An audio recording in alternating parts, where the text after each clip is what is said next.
Hi, aniquest here. This is my recap for the anime Ninja Kamui.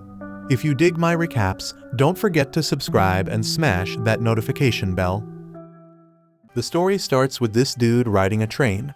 When he gets off, he starts hauling ass, but a group that somehow knows his secret catches up to him.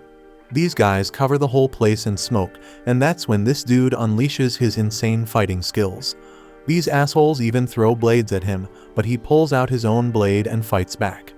Then they try using these metal needles called senbon, but this guy's got reflexes from another world. He catches them with his teeth and fires them right back at the attackers. But damn, there's just too many of them, and he gets overwhelmed. They capture him with some contraption around his neck, and this scary-looking dude drags him away.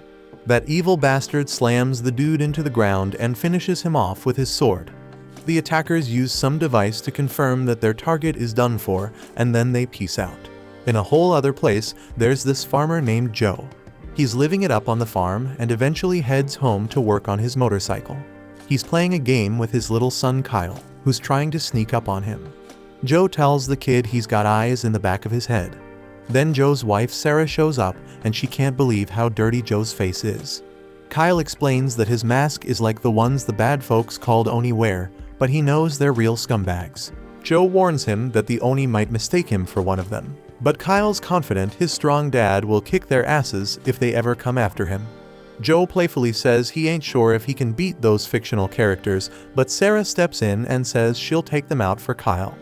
Joe jokes that he better hurry up and finish fixing his motorcycle because Sarah might get herself in too deep fighting the Oni.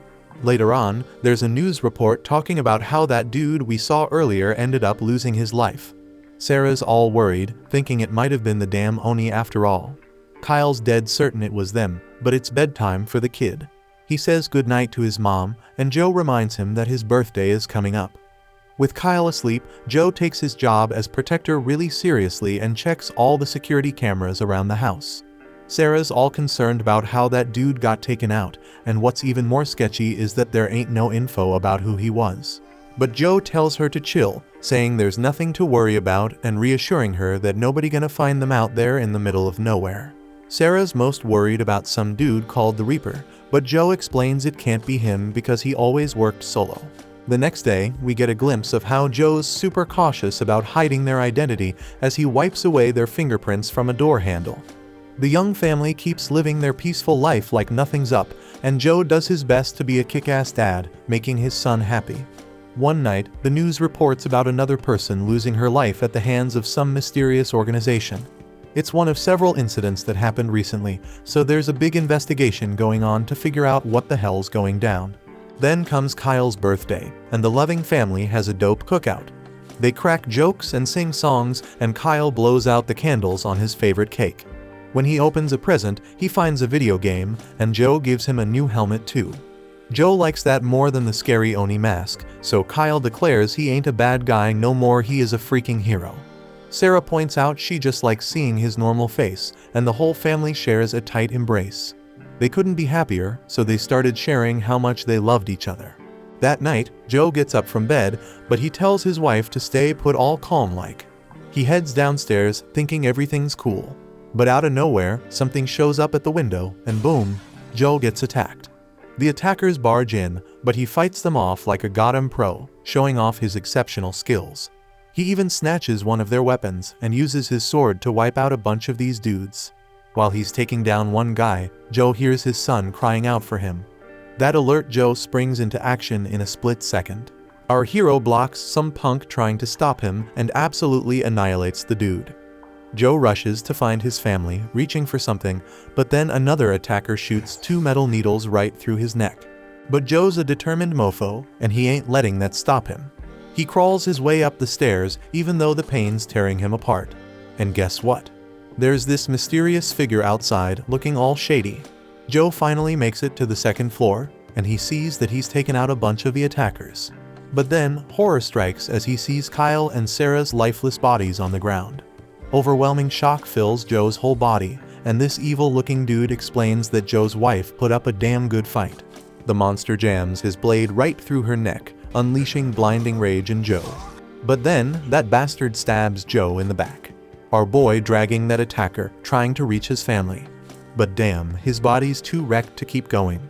The attackers realize that someone must have snitched because police sirens start blaring in the distance. The leader confirms that Joe's done, so they bounce right before the cops show up. The police arrive at the scene, and they're straight up horrified by the sight of that slaughtered family. Sometime later, Joe, who everyone thought was 6 feet under, wakes the hell up. His first thoughts are about his dead family, and he pukes from all the emotions taking over. The next time Joe wakes up, he's in a freaking hospital, and the nurse is all frantic, calling for a doctor. Joe just says his wife's name and passes the fuck out again. Eventually, Joe opens his eyes, and the doctor explains that he miraculously came back to life after the coroner called it. Joe doesn't give a damn about that, he just wants to know about his wife and kid. But sadly, he's told they didn't make it. Outside, we see these two peeps showing up to visit him. They're Mike and Emma from the FBI. They need Joe's help with their investigation, so they start asking a bunch of questions about who the attacker might have been. Joe ain't saying a damn word, but Mike can see he's getting really pissed. This ain't the right time to be asking him shit, so Mike just gives Joe his card. Mike tells Emma that it's just a gut feeling, but he thinks Joe knows who these attackers are. They decide to take turns watching him, and Emma's up first, keeping an eye on Joe from the roof. Joe's got a memory of just a few moments ago when they took him to say his final goodbyes to his family. The nurse couldn't move Joe because he put the brakes on that wheelchair. Joe was shaking with rage and couldn't bring himself any closer to his family's dead bodies.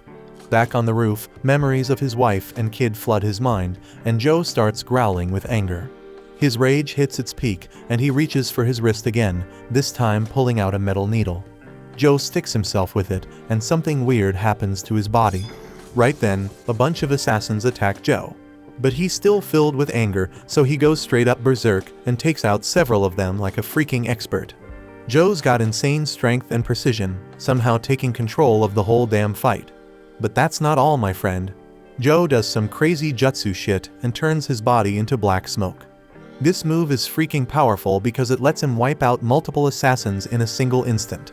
Emma's clueless about what the hell's going on, but Joe ain't helping her figure it out, he just knocks her the hell out. Enraged as ever, Joe keeps unleashing his relentless attack and tears through even more attackers. There's a whole gang of them, and Joe does something weird by shooting a sword at the elevator. And then we see why he did that. Joe uses a pole to defend himself and shoves all the remaining assassins into the elevator. Even though Joe's seriously outnumbered, it's clear as day that the assassins are trapped in there with him, not the other way around. Joe stands tall above their lifeless bodies as he reaches another floor, striking fear into the hearts of any other opponents still standing. Mike wonders why Emma isn't picking up his call and is shocked when he stumbles upon a bunch of dead bodies. Meanwhile, Joe's finishing up his business nearby, and the assassin leader finds him. Memories start flooding Joe's mind once again, so he goes all out on the leader with pure fury. But this leader's different man. He defends himself like a pro and even puts some contraption around Joe's neck. Joe manages to free himself real quick, but the fight stays even. Eventually, Joe busts out his shadow skill again, landing a devastating blow. He keeps laying into the leader with more strikes, and the fight ends pretty damn soon. Joe demands answers about how they found him and his family, and how they knew it was really him. The leader mocks him, saying Joe can change his appearance all he wants, but he can never escape his fate. That's when Joe shocks the guy, removing his disguise. From that point on, Joe doesn't say a damn word, he just ends the leader's life. After that, Joe goes to see his family. It's almost too much for him to handle, and he collapses to his knees. Later on, Joe heads back home and drills a hole in the wall. He pulls out a hidden box that's got all sorts of stuff in it, including a mask. Joe stares at a picture that brings back memories of his family, flooding his mind again. We get one last look at his family home right before Joe sets that shit on fire. Joe watches as his once loving and peaceful life goes up in flames, and then he puts on the mask. The fire consumes every last memory, but we can see Joe's still filled with anger. Later on, Joe goes through that horrifying moment again, reliving the death of his family. This time his wife calls out to him by his real name, Hegan. His family ain't hiding anymore, and Joe's son screams out to him. But then Joe wakes up from that nightmare, and we see he's got the assassin leader all tied up. Joe's in really rough shape though and collapses.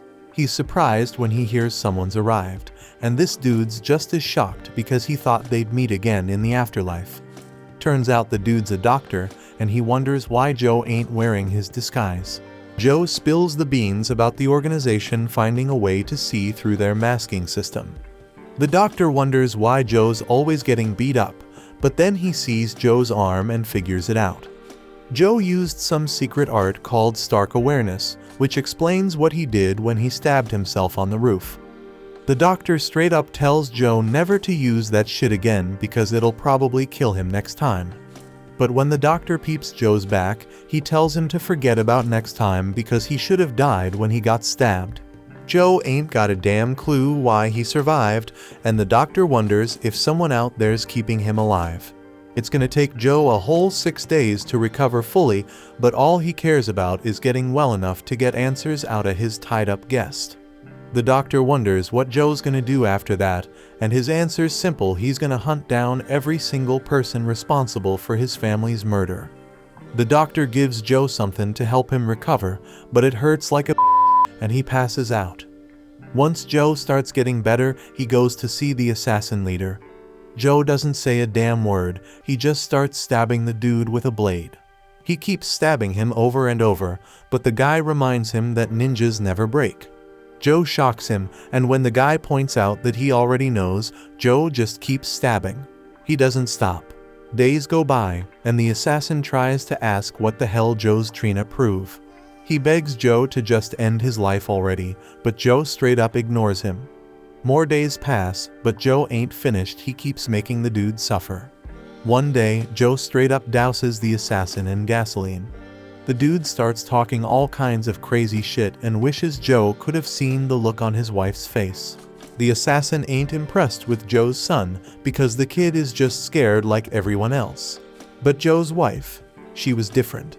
Her eyes were filled with straight up anger and hatred to the end. This cycle keeps on pushing, and the assassin tells Joe that his wife cried more and more every time stabbed her with his sword. Joe stays calm and tells him to listen up real close. He explains that he's gonna burn the image of his family's eyes into the assassin's memory forever. Then he goes on to describe the insane pain he's gonna make the dude feel. Joe tells him he'll never get the sweet relief of death because he'll always have to shake in fear of the Oni that's beyond. Joe lights this dude on fire, just watching as the assassin screams in agony.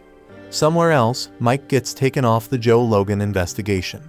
It's an order from the higher-ups because they're pissed about what went down at the hospital. There were no cameras on the roof, and they didn't know what the blood belonged to. Mike mentions that Emma witnessed the whole thing, but his boss suggests he ask her again because it seems like she changed her story. Mike's pissed at Emma for giving up so easily, but she laughs because it's obvious the higher-ups trying to cover shit up. Shady stuff going down, and she knows the smart move is to just act obedient. But on the low, she's been digging into Joe and his family. Turns out they were all using fake names, and none of them actually exist. Back with Joe, he checks out the device that makes his disguise and thinks about how he was told it'd keep everyone safe. Then he hops on his bike and hits the road to start his search, but the first place he checks is a damn ghost town. Joe keeps traveling long distances to check other spots, but all he finds is a disappointment. The last place he checks is empty too, and his frustration starts building. That night, a bunch of crooked cops roll into a bar, and they get pissed when the bartender doesn't give them enough cash. Joe's sitting right there, and one cop thinks it's a good idea to ask if his bike outside is stolen. Joe straight up ignores the dude, so the cop asks for his license. Joe ignores him again, so the cop tries to grab him. But Joe moves quickly and knocks the cop out cold. Joe stays calm and just walks out, but the other cop tries to attack him from behind. Joe doesn't even touch the guy when he throws a punch, but the sheer force of the punch sends the cop flying. Outside, Joe looks at their cop car and remembers the business card Mike gave him. The next day, Mike thinks Emma's playing games, but she tells him she's investigating a crime.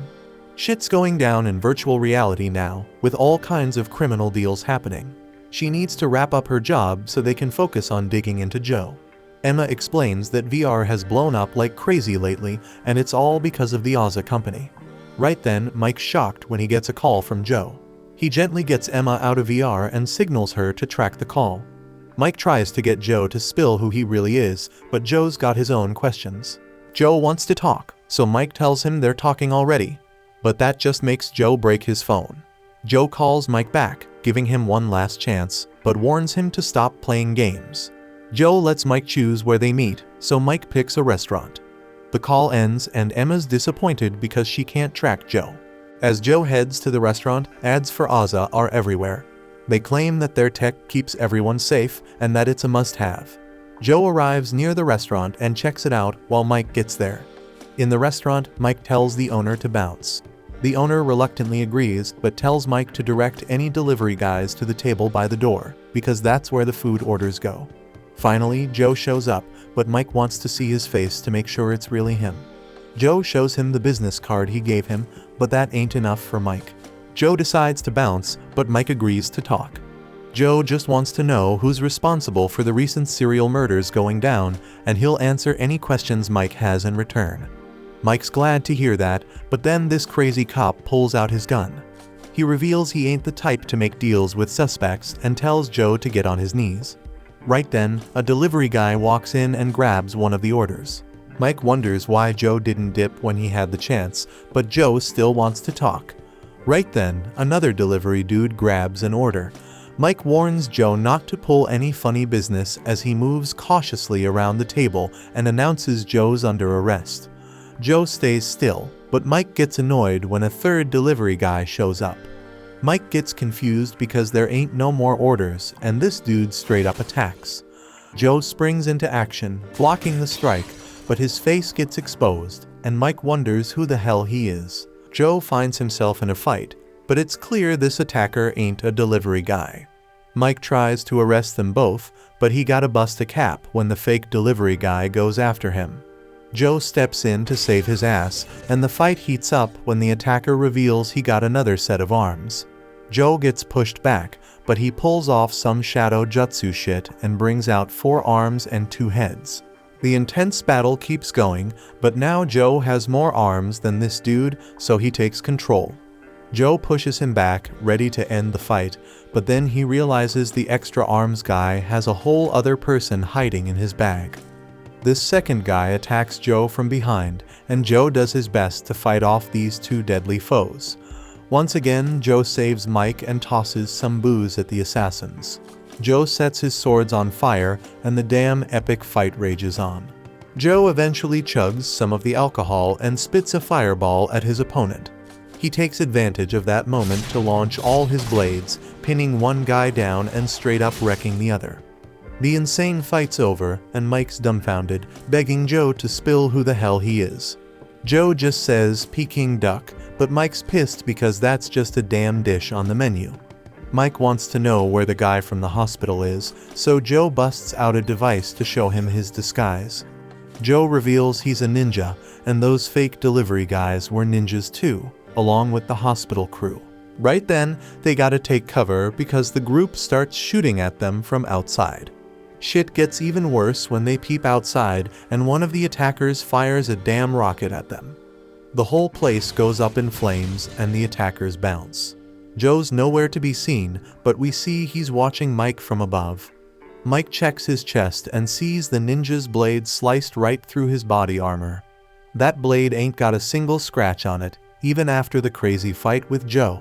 So Mike's wondering who the hell made such a wicked weapon. Right then, an ad for Ozza pops up behind him, and both of them stare at it while it pitches why everyone needs Ozza tech in their life. Elsewhere, this dude Zai tells his master that their target's still alive. The master's pissed about it and says Higan's name. Somewhere else, this politician dude is trying to make his escape because his crib just got attacked. He begs for God to stop the demons, but shit gets straight up terrifying when he starts hearing some eerie-ass sounds.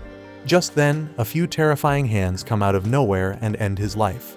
The dude responsible is watching nearby and seems to have a weird obsession with Joe because he got a pic of him on his phone. Later on, this dude gets a visit from Master Yamaji. He's bitching about how the last job was mad boring and demands that his skills be used for more exciting missions. But Yamaji reminds him that he's just a freaking sword, and weapons like him ain't got no will of their own. Yamaji goes on to say that exiles like Higan ain't considered ninjas anymore. As soon as they dip, they're treated as enemies and gotta be taken out pronto because they can't have anyone finding out about their secret techniques. Higan is one badass ninja, one of the elite in Japan's history.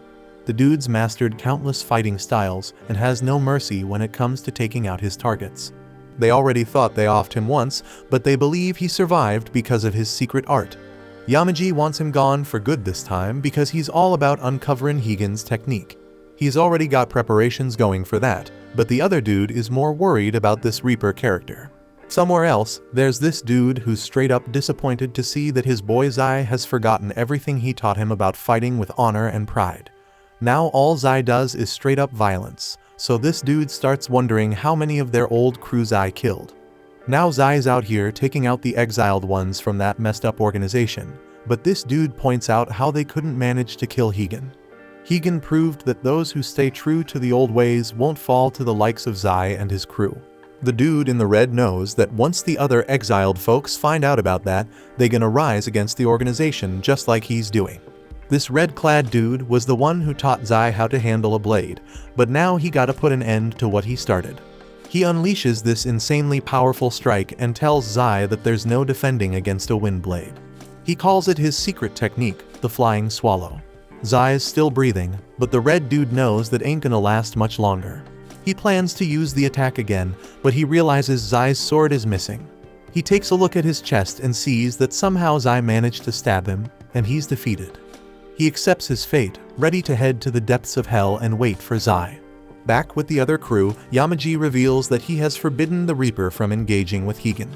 Over at the police station, Mike gets told that the attack at the restaurant was just some mafia shit.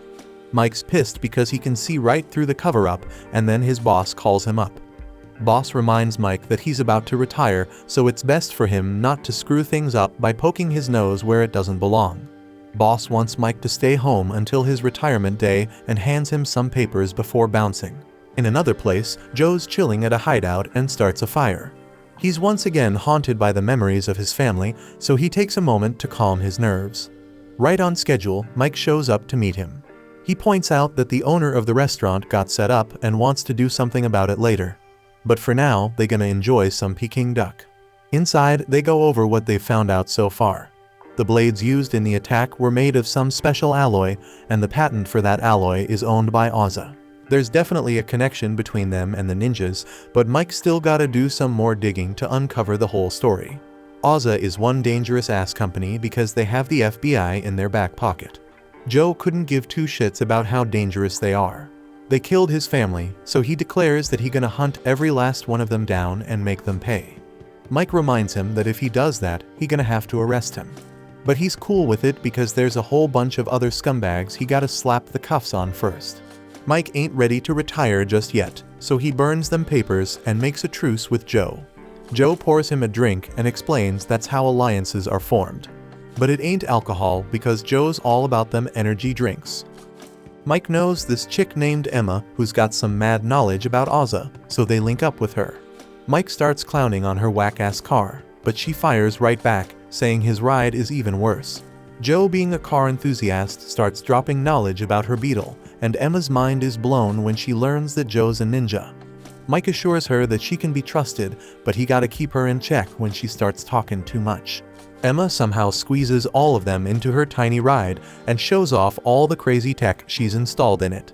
That thing's like a moving computer on wheels, and she built it all herself. Her research has uncovered that Oza ain't just some regular company. They're a multinational corporation involved in military weapon development. But that ain't all. They got their hands in entertainment, clean energy, and pretty much every damn technology out there. It's like they taking over everything. Their products keep replacing software and hardware left and right, and every country is using their tech to some extent. But that rapid growth has sparked some dark rumors about them. Turns out a bunch of people who posed a threat to Oza, like important figures and rival organizations, as well as journalists investigating them, have been dying in some shady-ass ways. The most recent was that bald politician who they thought died in a car accident. He was very concerned with preventing foreign companies from entering his country, but the new guy who took his place was doing the complete opposite. He is out here trying to attract foreign companies, and one of them happens to be Oza. Their deaths seem way too convenient for Oza, so Emma suspects they are behind all that shit. Somewhere else, these scientists are showing off their boss a mind-blowing reactor. This thing is off the charts, performing even better than last time. It's pumping out a crazy 22 million kilowatts of power per second. The boss straight up proclaims that this tech is gonna change the whole damn world. He declares that Oza gotta be the only company. Their tech gonna make everyone's lives better, and Oza gonna set the new standard worldwide. Afterward, he bumps into Yamaji. Yamaji shows him a pic of the attack at the restaurant, and the dude confirms that it was his crew. He explains that he was just testing a new weapon and thought a ninja would be the perfect subject because them ninjas got superhuman abilities and all. Scared of Yamaji's fury, he points out that he went after an ex-ninja, not one from their organization. He tries to remind Yamaji that they are partners, but Yamaji shuts him down, telling him never to pull a move like that again. Elsewhere, Emma shows the guys the center of the huge enterprise known as Oza. Oza City is an experimental city run entirely by the organization. But out of nowhere, Joe saves Mike's ass from getting a blade through his skull because they get attacked. Emma tries to get them the hell out of there, but the car keeps getting stabbed by some sword. Mike starts blasting at the fool on the roof, and Joe taps into his ninja skills to sense where the attacker is. He thrusts his own sword through the roof, but then a damn truck smashes right into them. When Joe checks, Mike and Emma are knocked out cold, and he spots the attacker outside. This crazy ninja starts throwing a bunch of blades at him, so Joe steps up and goes toe-to-toe with the dude. This fool got on some weird mask, and he ain't no pushover. They start duking it out as they make their way up a building. This guy even has a bunch of mechanical arms with cameras on them. They arm Joe as the enemy, and he finds himself in a really tight spot, taking some hits. Joe taps into his shadow powers again and summons more arms of his own. The enemy grabs hold of him, but Joe finds an opening and turns the tables. He slices up some of this guy's missiles, but he has even more firepower hidden up his sleeve. But Joe, being insanely skilled, begins to dodge his missiles in the air and straight up annihilates this fool. But a sword through his head ain't enough for Joe. He snatches the guy's camera and tosses him off the damn roof. Joe knows someone watching and sends them a clear message that the next. An ambulance rolls up to get Mike and Emma, and Joe gets a call on his phone. He hesitates but eventually picks up, and the voice on the other end says they are glad they finally talking. The voice calls him by his real name though, and Joe is left stunned. This dude on the phone is straight up refusing to reveal his identity, but he knows Joe's plan to hit up Oza City. He warns that the whole damn place got a multi-layer security system, and it's gonna be straight up impossible for Joe to get through that alone. Joe ain't trust this guy, but then he's left shaken when the mystery person starts spitting a ninja poem. The dude explains that he is also an exiled ninja, and if Joe is really serious about fulfilling his mission, he should wait for him at a specific spot. Meanwhile, at the hospital, Mike checked out a drawing his daughter made. Flashbacks show how Mike was always grinding with work, so he hardly had time to answer his wife's calls. Then one day, his wife kept blowing up his phone, so he finally picked up, only to hear some devastating news. His daughter got killed in a car crash, and his wife was straight up shattered. His unavailability made her realize she couldn't handle being married to an FBI agent anymore, so she bounced. Now Mike just staring at that drawing of his once happy family, but then Joe rolls up. Joe fills Mike in about the person offering to help him, but Mike ain't buying it. Joe is skeptical too, but the dude knows a poem that was only passed down in the old organization. Emma confirms that the dude was right about the city's insane security system because her research dug up that you gotta practically be a ghost to get past it. Mike is scared it might be a setup, but Joe straight up says if that's the case, he gonna straight up slaughter anyone trying to trap him. This situation getting really tough because Mike knows his boss watching him. Emma thinks they should just quit trying to break in there. Instead, she found a crew on the dark web keeping tabs on Oz Corporation. They believe Oz are building weapons of mass destruction, trying to take over the whole damn world. The side admin is supposedly a former researcher for Oza, so Emma thinks they should go grill this person. Mike doesn't want her going though. He says a job like this for old-timers with nothing left to lose. But Emma ain't letting him go alone. They are on the verge of exposing Oza's dark secrets, and the info they find could be worth millions. Joe was about to bounce, but Mike want to know if Joe's wife knew who he really was. Joe tell him she did because she was a ninja too, but for them to be together, they had to break a code. A code that says ninjas gotta be emotionally detached, even from their own crew. Mike starts to realize what kind of person Joe is because he chose his family and broke that code. Meanwhile, OZA executive Joseph is mighty impressed after hearing how Joe survived the last attack. Even one of them mass-produced units could wipe out a whole damn army platoon, but they ain't stand a chance against Joe. An assassin named Loki wondering if Joseph gonna get in on the actual fighting, but Joseph only cares about collecting data. Loki starts saying some nasty stuff, so Joseph's female guard enters and asks the bald man to shut up. Joseph gets the meeting back on track, mentioning that Joe is headed to the city. But he gets reminded that the security system there is impenetrable. Joseph wanna hear Big D's opinion, but this dude is hella vain. He only cares about his fresh fade and straight up warning that he gonna wreck anyone messing with it. Loki is dropping more nasty talk, but Yamaji shuts him down with his power. He says they're gonna find out Joe's secret art and straight up take him out after. Joseph ain't about to be bossed around by someone who ain't his boss, but he down with the plan. Later on, Joseph reminds Dilly that he joined their crew because it gonna help with his research. Right now, he only cares about getting data on his prototype, so he hoping Joe doesn't die too quickly. Elsewhere, Zai is all hyped up waiting for his master to give him the order to take out Higan. But the master refuses and explains he just gonna send the others after him. He says their deaths don't mean squatting to the organization, and it's only a matter of time before they achieve their goal. A flashback showing a trio of ninjas on a mission. We hear them reciting the ninja codes. The first one saying they ain't never gonna spill the ninja secrets. The next one says ninjas gotta be emotionally detached. The last one says their missions come before their own lives.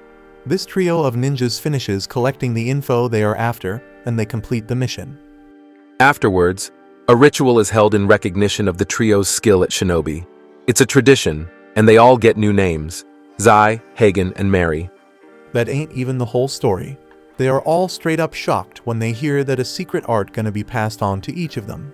They gotta keep that shit locked away forever, and they all down with it. The big boss believes they gonna be the ones leading their village into the future, and we see Yamaji was there too. Later that night, Joe point out that having names means they always gonna remember each other. They decide to celebrate with a drink, but Joe reminds Zai not to accidentally spill his secret art. Zai swears he would never do that, and he says it'd be a damn surprise if they ever end up fighting each other. Zai seems like a cold dude, but he says the bonds they made were thicker than blood. They all make a pact to risk their lives together to do what gotta be done. They all have a drink, but then crack up when Joe can't handle his liquor. After that, the trio go on another mission. Everything goes smoothly at first, but Mary starts hesitating when she sees a kid, and she ends up getting a shot. She messed up badly, so she tells Joe to just leave her behind. But Joe decides to protect her and jump out the window with her. Joe manages to bring her back and take her to a nearby cave. Mary wants him to get away on his own, but he straight up refuses. Mary tries to take her own life, but Joe stops her. She makes one last plea for him to leave and reminds him about the code saying they gotta detach themselves even from their crew. Joe go off the damn charts and say from the moment he met her, he already broke that code. Mary ain't stand a chance against his words, and they share a real tender moment. Sometime later, Zai managed to track them down, and they were in bad shape. Back in the present, we see things changed a lot because Zai looks different now. Elsewhere, Mike gets a call from his boss. Boss tells Mike he can do whatever he wants because he ain't a problem, but it ain't the same for Emma. After that, Emma apologized for not rolling with Mike to meet the admin, but he said he was trying to figure out how to get rid of her anyway. Somewhere else, Joe waiting to meet the mystery person, but the dude ends up calling instead. He explained that OZA City got high-tech everywhere, including sensors all around the perimeter. These sensors check if people get permission to enter the city, and if they don't, they get a warning. If they ignore the warning, the system just straight up eliminates them. And like that ain't enough, the airspace above the city got this barrier that only lets rain and wind through. Getting in from above ground ain't possible, so Joe gotta go below. There's this facility where they manage the sensors, and the dude sends Joe all the info he needs. The place has security cameras and laser traps, plus mercenaries patrol each section. It's gonna be tough, but the plan only works if Joe avoids any fighting. If Joe can make it past all that, he gonna reach the barrier to enter the city. The man gonna cut off the power, but it only gonna last for 5 seconds. Any longer and the alarm gonna go off. He reminds Joe he got 5 seconds, and it's his only shot. At a spot, Emma shows Mike a pic of the admin. The dude's name is Jason, and she hoping he still looks the same. Mike says he gonna find the guy no matter what and teach Emma his little trick for doing it later. Emma ain't rolling with him, so she just asks him to watch his back. She still has a lot to learn from him and hopes he gonna keep her under his wing. Mike eventually leaves, but we see how close they are as Emma reminds him of his daughter. In Oza City, the mystery dude shut down all the security cameras, giving Joe 8 minutes to start infiltrating. Joe goes underground, and the guy tells him exactly when to move to dodge the mercenaries. Joe follows his instructions and uses his crazy athletic skills to stay hidden. The dude even gives Joe the lowdown on when the lasers change, but they still testing his physical abilities. Right when he is about to clear the lasers, a tiny drop of his sweat touches one of them, and the alarm goes off. Joe can't turn back now, so he gotta take out a bunch of mercenaries and keep going with the mission. Joe reached the barrier, and the dude shut it off. But just then, Joe gets shocked because Zai steps up and pushes him back. They acknowledge each other by saying their ninja names, and the barrier turns back on. Joe breaks the news to Zai that Mary's dead, and he straight up demands to know if Yamaji gave the order to come after them. Zai has no answer for him and just says those trying to cheat death stay in its shadow. Zai declares that Joe's gonna die, then bounces. Mike rolls up to meet the informant, but he's mad skeptical about the choice of location. Emma points out that the FBI's big shots got their eyes on them, so Mike should only hit her up in emergencies. Mike steps into the rundown arcade and links up with this dude named Jason. Meanwhile, Yamaji gets word about the break-in. Asuka's still trying to figure out why the barrier went down, but she figures Joe must have had inside help. Loki just wants to take his ass down already, but Yamaji explains it'd be dumb to attack him now. Loki's a straight-up psycho. He suggests they just let Joe into the city, they got their whole crew ready, so Joe's secret skills ain't gonna mean jack when they stomp him. Asuka's worried about the mess looking bad for Oza, but Joseph actually digs the idea. They agree to lure him somewhere in the city, and Joseph's hyped to gather some data. Joe's inside man spills the beans that they've decided to let him into the city, but it's straight up a trap. They're sending out some badass ninjas to take his ass out, and the dude's dead certain Joe's toast if he tries to throw down with them.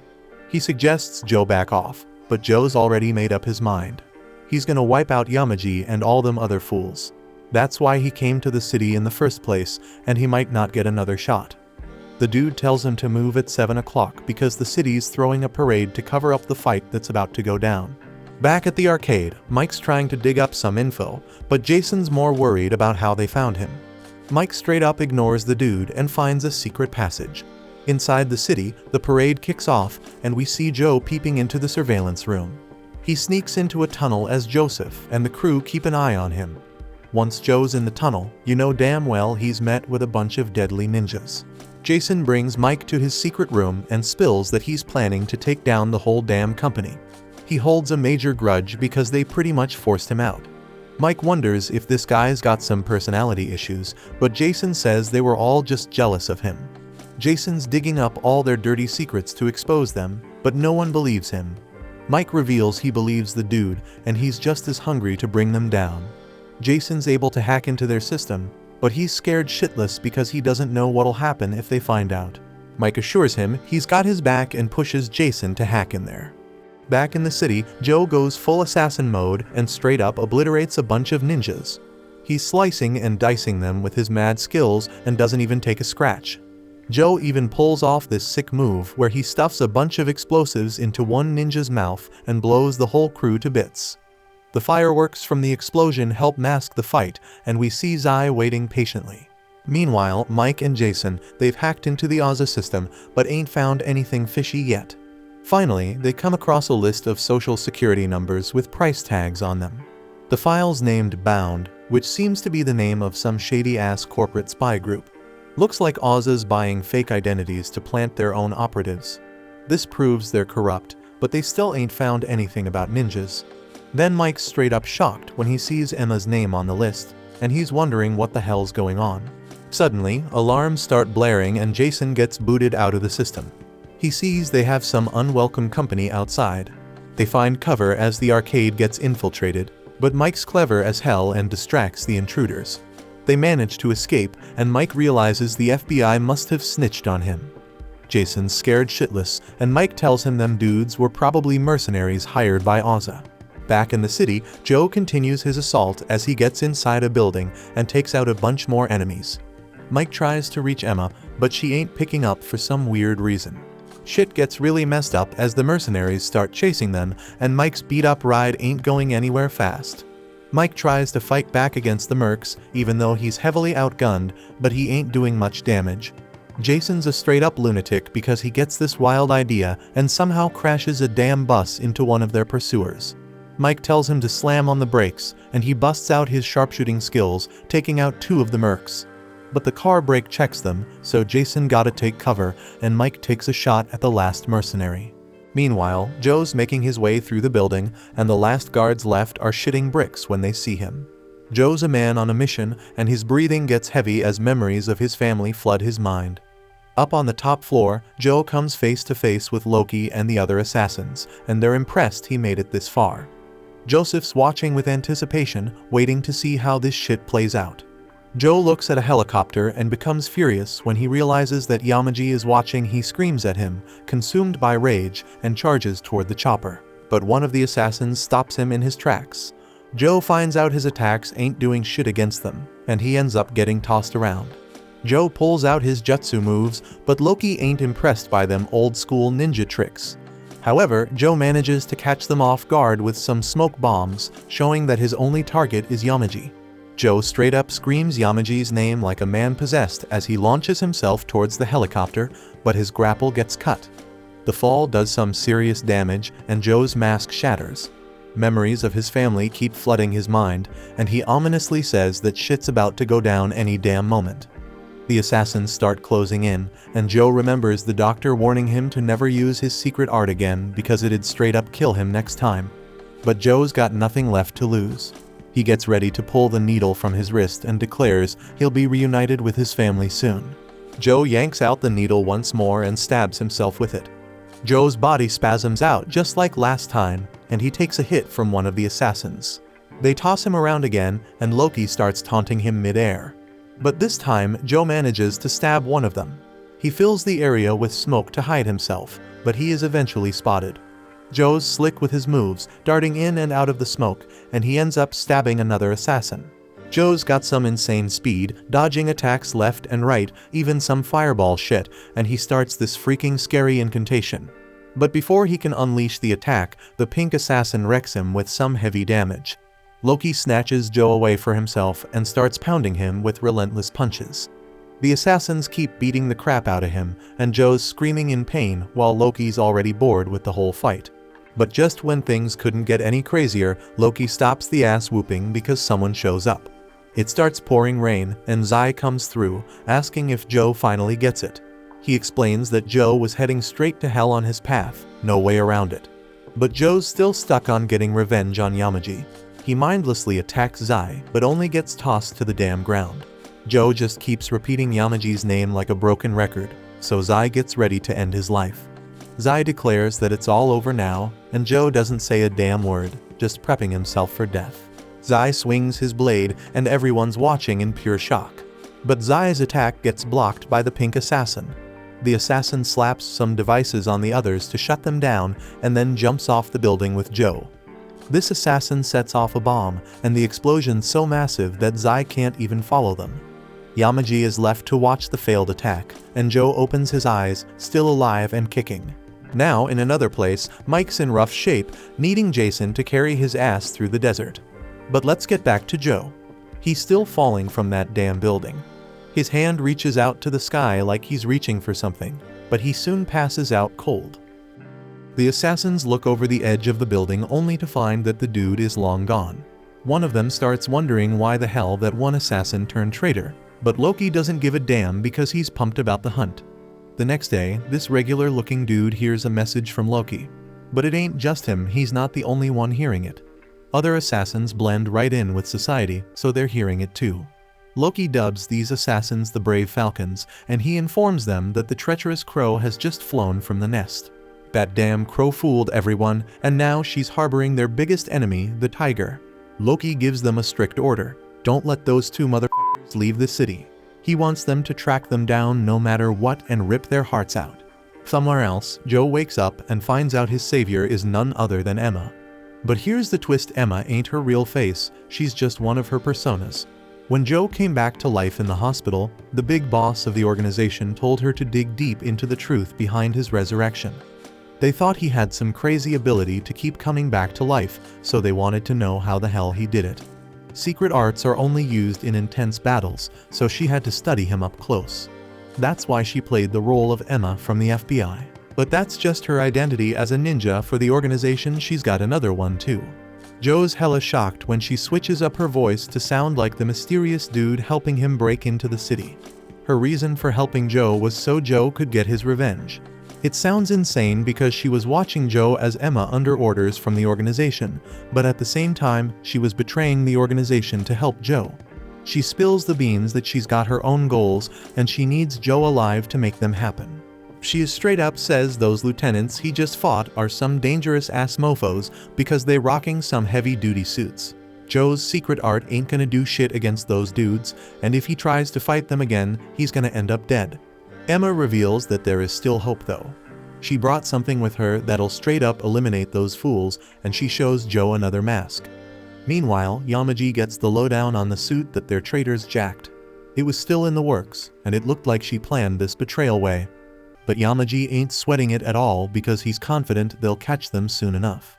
These suits are called Gusoku gear. They are some next-level combat suits designed to work flawlessly with all kinds of ninja techniques. They combined years of ninja history with top-notch technology. Emma was part of the team that developed them, and she revealed that the suit she swiped was the most advanced one of them all. All she gotta do is finish it up, and it'll be like a whole new body for Joe. Emma doesn't know what the hell will happen if the organization catches them first, but we can see they struggling hard to catch them. Somewhere else, Mike wakes up and Jason scolds Mike for having to protect his sorry ass. Mike can't believe he's been knocked out cold for a whole damn 10 days, but Jason assures him they're in the clear. He brought him to a secluded house owned by a rich man, and no one ever went there. Mike tries to see the bright side and mentions that getting attacked means they're getting close to uncovering some serious secrets. Back with Joe, Emma runs a test on the suit, but it straight up fails. They need a power reactor, the heart of the suit, but parts like that are only available at headquarters. Going there would mean certain death, so they only had one option left, and Emma ain't looking forward to it. Joe is still haunted by memories of that f***ed up day, and we take a trip down memory lane when he was with Mary. She patched Joe up and dropped some ninja philosophy on him. She believed that having the inner strength to control emotions when they're at their most intense would make them unstoppable. Joe manages to use that memory to calm himself down, but we see the organization closing in on their location. They got one last spot to check, so Big D volunteers because he has a good feeling about it. Back at the hideout, Emma wraps up working on the reactor and armor plating, but she still has a bit left to do.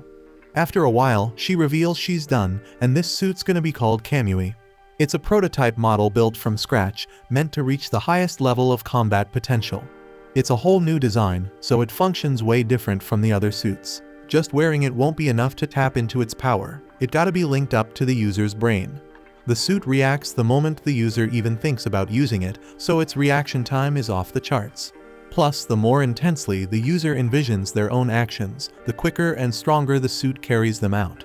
The only catch is that syncing up the user's brain is a damn ordeal.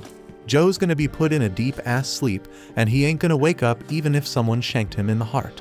Emma assures him that next time he dies, it's gonna be his final ride, and she drops another bombshell. She was there the night his family got attacked, and she used her secret technique to save his life. She was the one who stuck the needles in his neck and froze all his cells with some special shit. But once the pathways close, they are done for good. Joe becomes furious and demands to know why she saved his sorry ass instead of his family. He would have gladly died if it meant saving them. He getting really hostile, so Emma shuts him down with some device. Just then, an alarm blares because the organization's on the move. Big D starts breaking in, and Emma starts freaking out. But Big D finds out there's just a damn bomb in the room. He gives props to the clever girl for that little trick, right before the bomb goes boom. Emma had set up a dummy to trick them. But shit hits the fan when Loki shows up and catches them. Emma is shocked, and he reveals that not being able to find them meant that they had to be constantly moving. The problem is every damn move they make in the city gets tracked, and he managed to narrow down their location to one ride. Loki keeps talking, but Emma is more concerned to see that Joe's sync rate is only at 10%. Emma takes some drastic measures to ditch the truck and comes out rocking her suit. Loki had been dreaming about throwing down with another suit, and now they both geared up for battle. Meanwhile, Mike figures out they gotta track down everyone on that list they found, but Jason needs a damn computer to do it. Mike starts thinking about how Emma would know where to find one, and he remembers her car is like a damn computer on wheels. Back with Emma, we see the intense battle with Loki kicking off. Loki takes command of the fight, but Emma straight up says that trash like him could never be a real ninja. She busts out her robot arms and takes control of several autonomous semi-trucks. Loki manages to stop them, and she reveals that she knows that Loki didn't tell anyone about him coming there.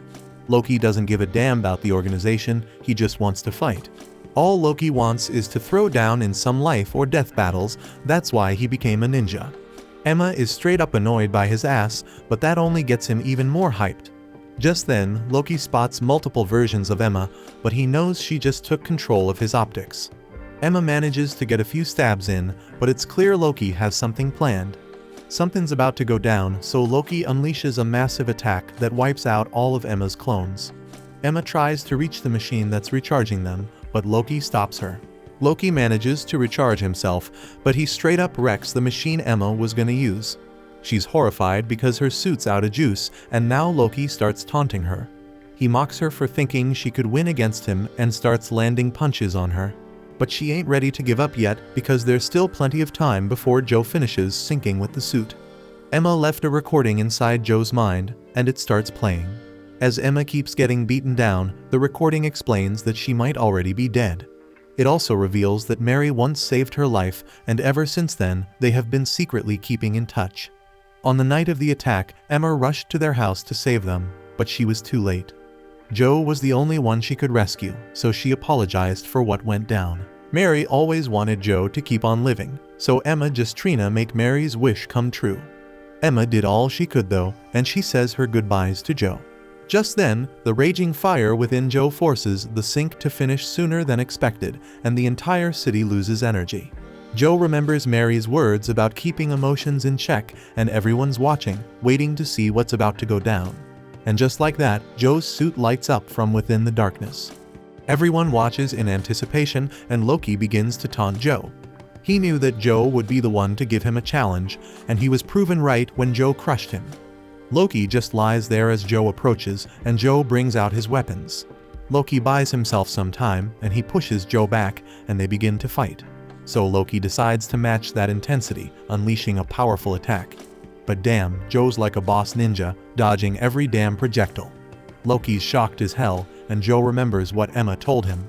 The more he visualizes his moves, the faster and stronger his suit responds. Joe uses that knowledge, moving at supersonic speed, dodging Loki's attack like a boss. Loki's had enough, so he hurls this massive fireball at Joe. But Joe's become a goddamn beast, diving straight through the flames. He slams Loki through walls like they're made of paper, and Loki finally admits he ain't got shit against Joe. Loki can now see what a real ninja looks like, and he exclaims that he doesn't regret anything. He feels completely content, but shockingly decides that they should leave this world together. Just then, Emma shows up, watching as Loki blows them both away. Joe is completely unharmed though, and he declares that Loki's death will be anything but quick and painless.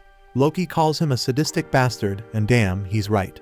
Later on, Dilly explains they received Loki's freaking severed head as a warning from Joe. Joseph's mind is blown. He's in awe of Joe. He points out how Joe rocked that suit on his first try. Joseph wants to analyze him, so he suggests that they try to make a deal, but that's out of the question. Yamaji decides that he will have to speed up his plan since all that matters is his cause.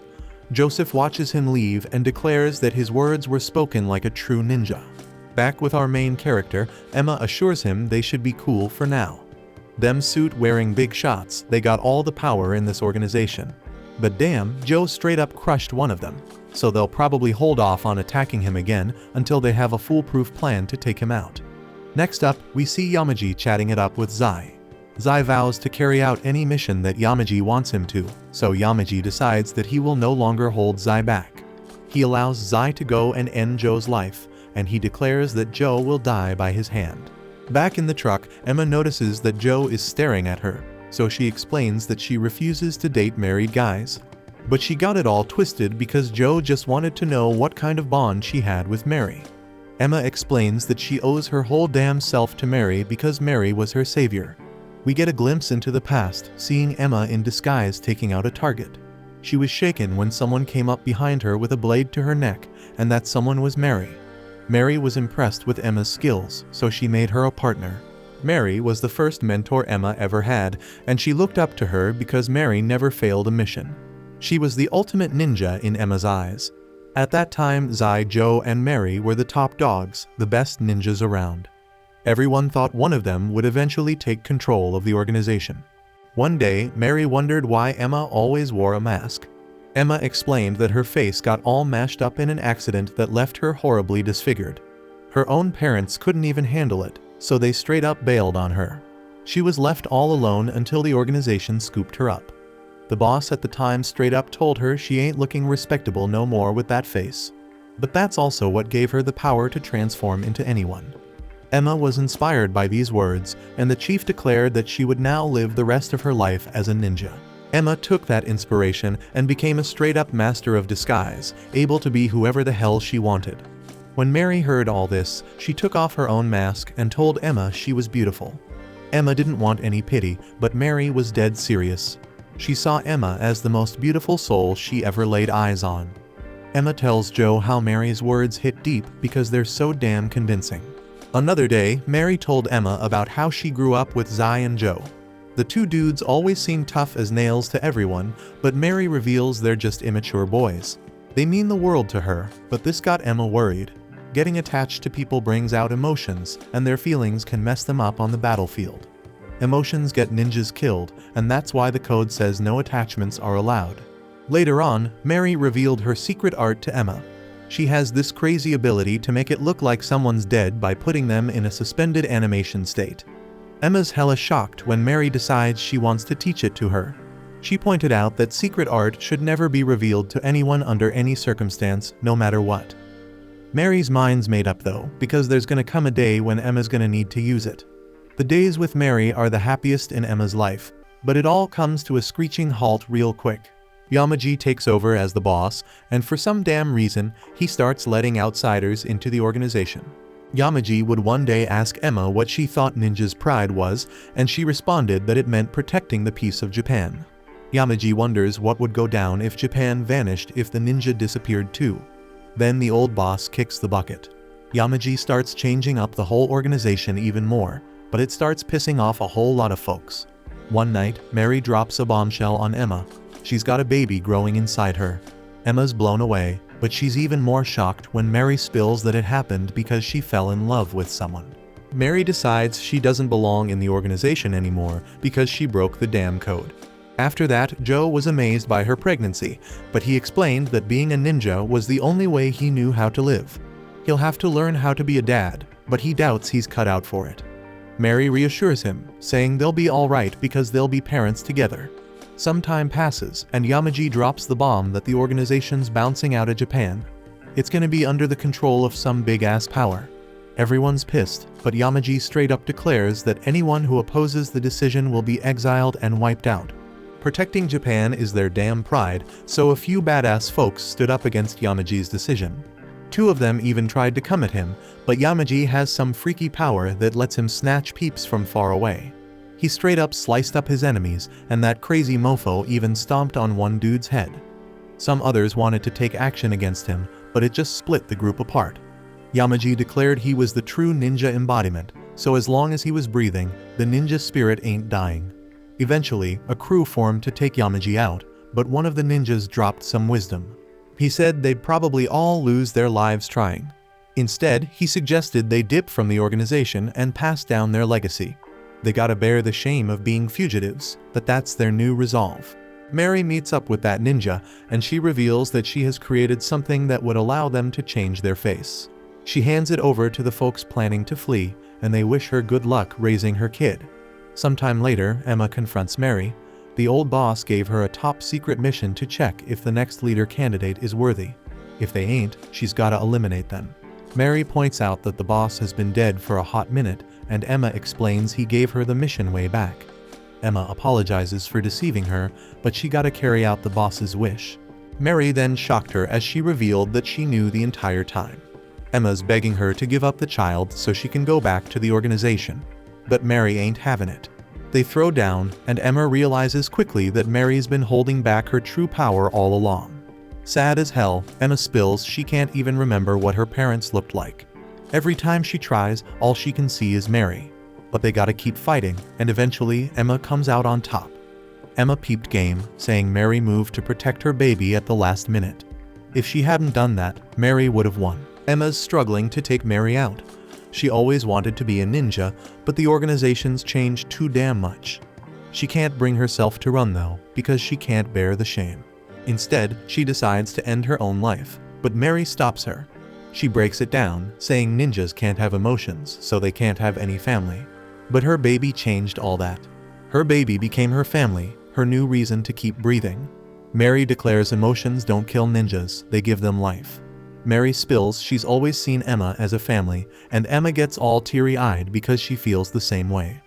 Emma decides to stay in the organization, keeping tabs on their moves from the inside. She's gonna stay in touch with Mary, even when she's sent on a mission to infiltrate the FBI. Mary always talks to her about the struggles of raising a child, but she wouldn't trade it for anything. To Emma, Mary is the epitome of being a ninja. Because of that, Emma decided to see her duty through to the very end. This lets her dig deep from the inside, and she has discovered what Yamaji is planning to do. Time's running out to stop him though, because Yamaji's already putting his master plan into motion.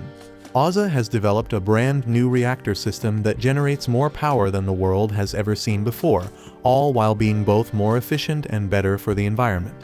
Naturally, there is pushback on the launch of his energy reactors caused by the people in power who don't want these reactors to become nationwide technology.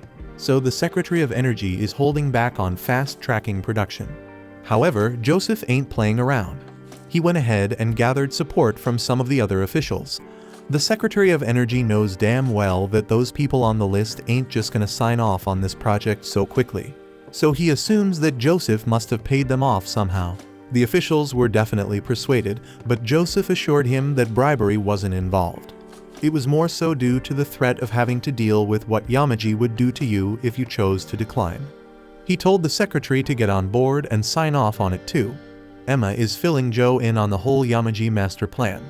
This dude wanna let Oza use his ninja army to muscle through the development of their energy systems.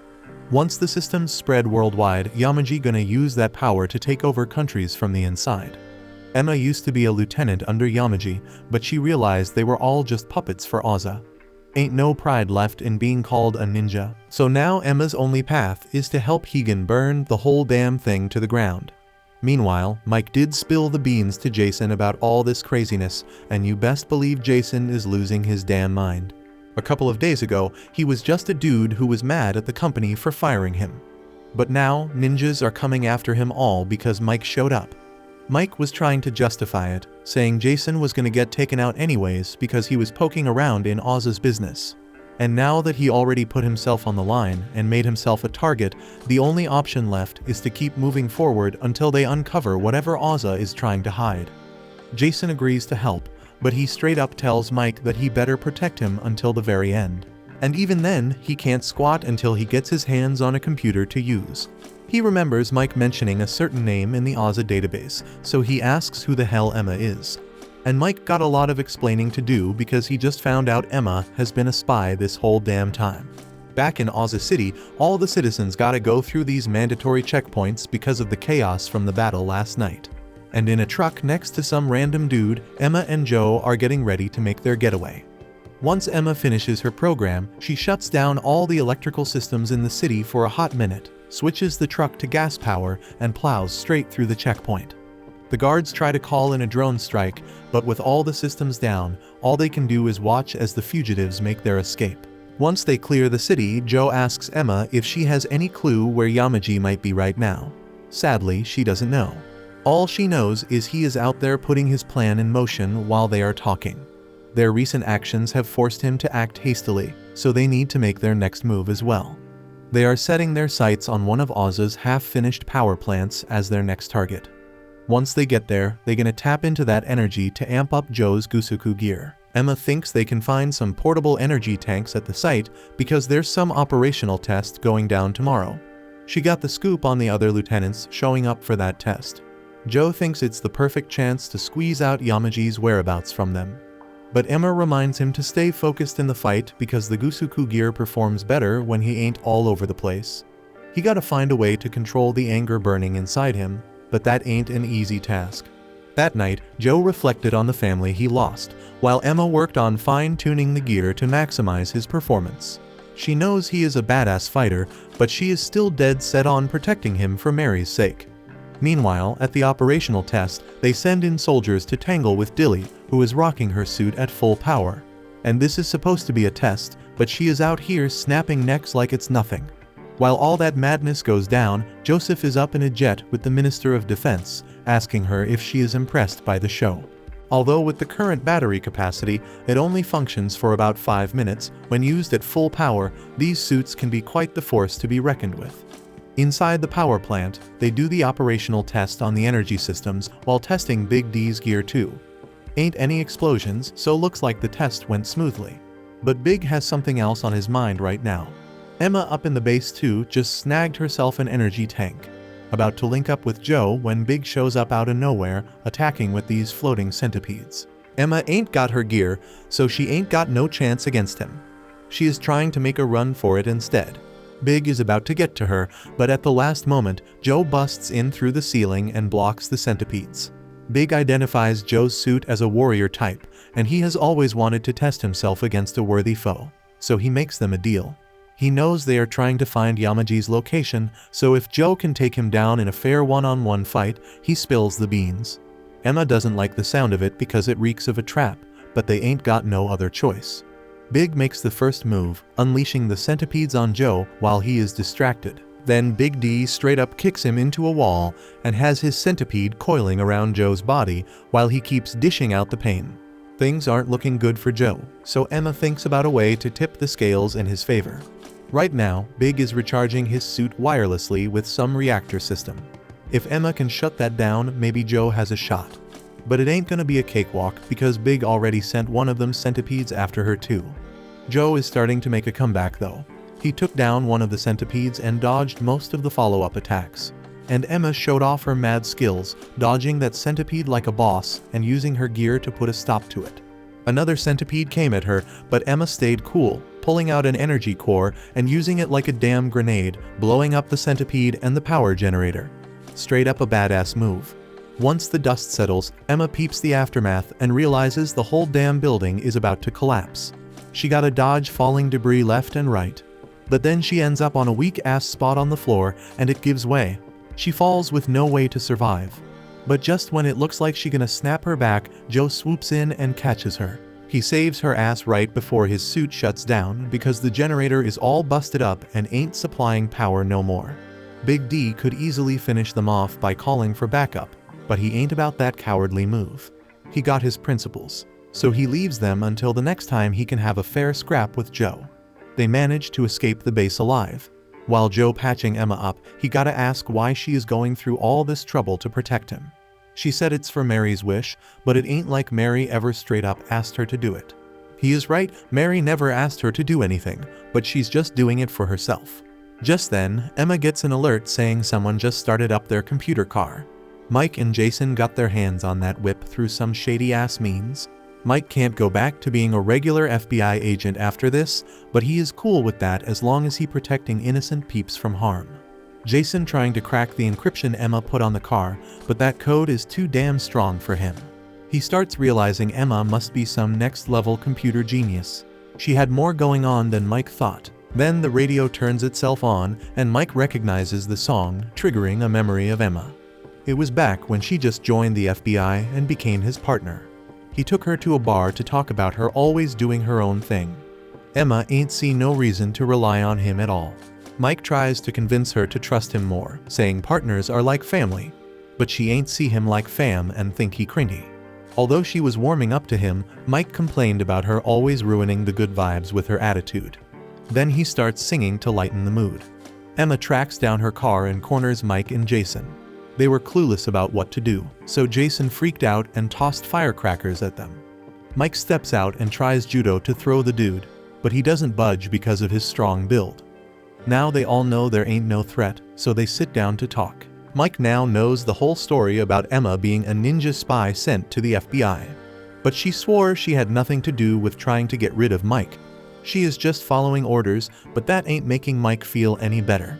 Mike says he needs to take a break to process all this.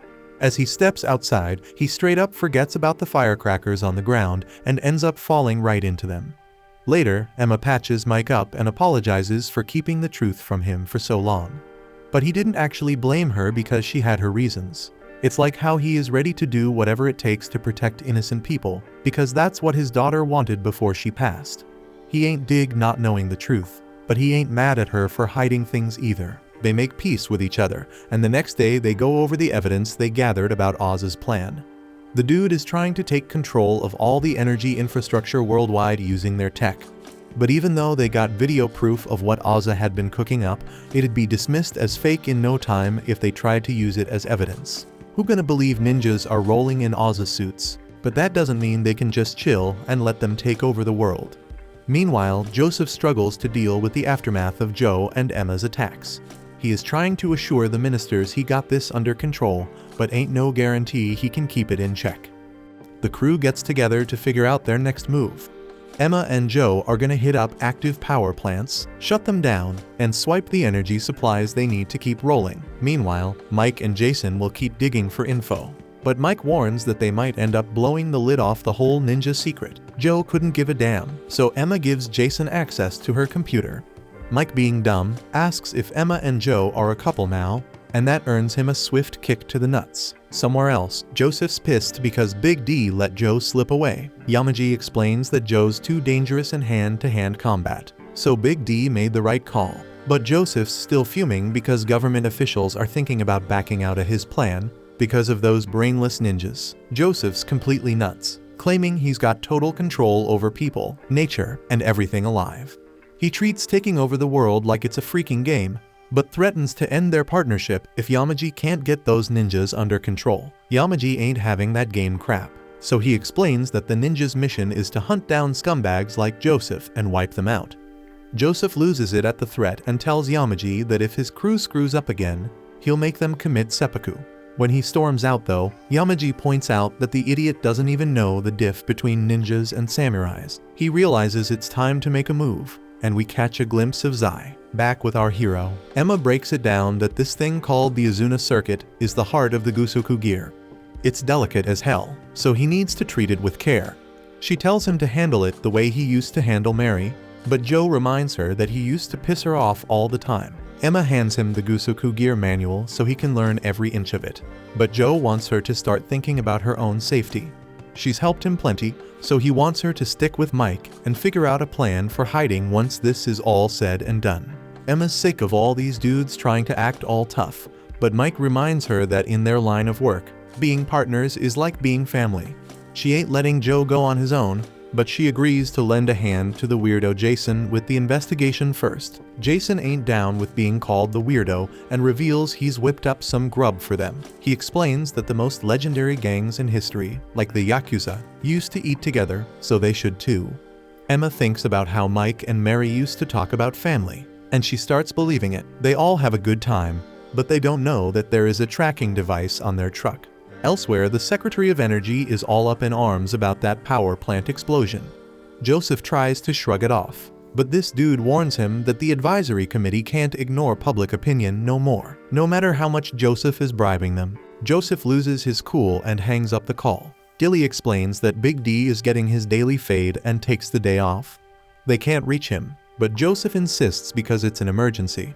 But Big D straight up ignores their call because he already knows what they want and takes care of it. We see he's tracking Joe like a boss. Then this smart dude says there's no point in living or fighting if there ain't no grace in it. Joseph's pissed because Big D ain't picking up, so Dilly offers to make it up to him on Big D's behalf. Joseph decides to dip out for a while, but Dilly gotta make it up to him when he's back. Later, Joseph bumps into Zai, who says if he were the boss, he would have let him take care of Joe right away. Zai asks some researchers what Joseph was doing there, and they said he was just checking Big D's gear maintenance. Zai checks on the progress of a new Gusaku gear, and they tell him it's 95% done.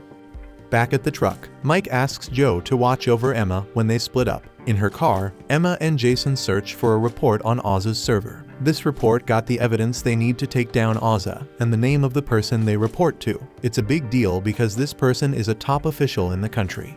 Big D's haircut is done, and he's impressed because his barber skills seem better than the day before. They let Big D know his gear maintenance is finished, so he bounces. In the car, the nerds just broke through the firewall. Emma gotta tell Jason to chill, but it's too late because he's all about revenge.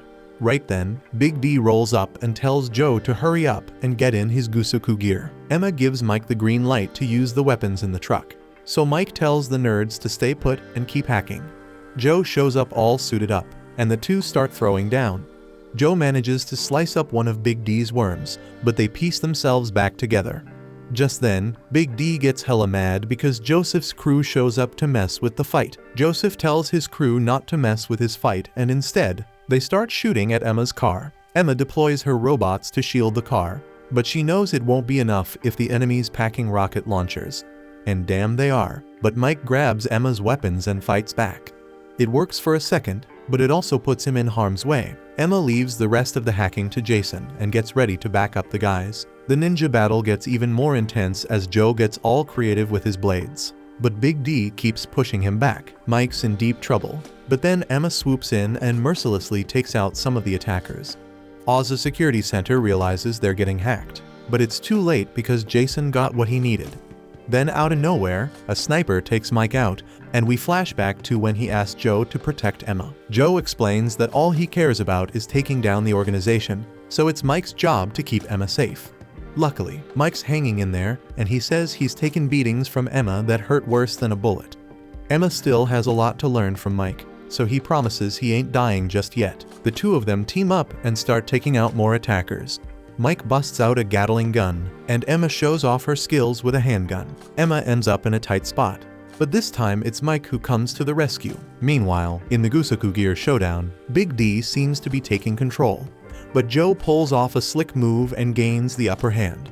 Eventually, he drives his blade right through Big D's chest. Surprisingly, Big D is satisfied because the fight they just had was mad elegant. Joe takes off his Gusaku gear, and Emma rushes over to Big D. He asks her why she betrayed them, but she explains that she never turned her back on what she truly believed in. She was never on their side to begin with. It's a tough truth for Big D to swallow, but he still considers it a beautiful answer. Big D's ready for Joe to end his life, but everyone's shocked as he starts freaking glowing. Big D realizes that scumbag Joseph must have rigged his suit to blow up.